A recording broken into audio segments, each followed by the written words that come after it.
After several months of hard work, the Orlando NavComm team completed the Glideslope shelter replacement project at the Orlando Executive Airport. The project kicked off in May with the disassembly of the Mark I instrument landing system equipment, which was temporarily stored in a nearby VOR. The new shelter arrived on June 3rd. A crane picked the existing shelter off its pad and dropped the new shelter in its place. It took a month of hard work to install the counterpoise, grounding, HVAC, electrical, and communications infrastructure, as well as rebuilding the Mark I rack itself to complete the project. The capstone for the project was the flight inspection on July 9th. The only way to demonstrate that an instrument landing system is safe to fly after being rebuilt is to perform a flight inspection where a skilled crew of aviators and technicians fly a series of maneuvers and take measurements to determine if the advertised signal matches the signals coming from the ILS.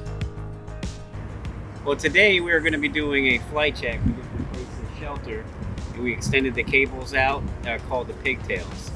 So we're verifying that the safety of flight of this glide slope, which allows the plane to touch the ground without them even seeing the ground. Today's flight crew was Flight Check 27 out of Fort Rucker near Dothan, Alabama, flying a Beechcraft King Air. The NavAids technicians on the ground configure the glide slope for a series of runs that test ideal and non-ideal performance conditions. The ideal conditions give us a baseline, while the non-ideal tests help us establish tolerances for the system to automatically shut down. On the first pass, we start by establishing a baseline for the system, having the system set in normal conditions. Flight Check lets us know what our system looks like in normal mode. Your structural path is 2.23, and your symmetry is 49.9%. After Flight Check gives us our baseline readings, we manipulate the glide slope to see how far we can distort the signal before it creates an unsafe flying condition. These become our alarm points, where the system will automatically shut down so that we never broadcast dangerous signals to aircraft. After 19 passes, the ORL glide slope was a finely tuned machine, meeting the rigorous standards of a reference flight inspection.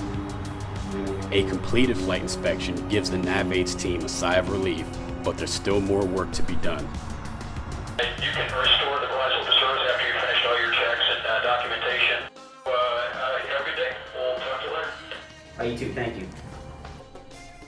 After the flight inspection, we take a number of measurements on the ground, including voltage checks and far-field measurements. Repeatability is a very important principle in reliable instrument landing systems. If we need to verify that the system is working optimally in the future, we can measure the same points and reference field values to know that we have repeated the same signals that were provided to the flight inspection team.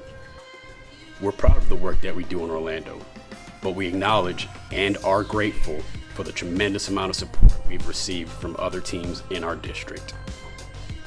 We're especially thankful for those who helped with the installation, including 802's Thomas Hughes and Paul Cato, T-Sog's Eric Barnett, Matt Reed, Dean Jordan, and Jeff Locklear, the entire MCO NavComm team, as well as Ken, Larry, Mike, Steve, Felix, and Josh from the MCO ESU team.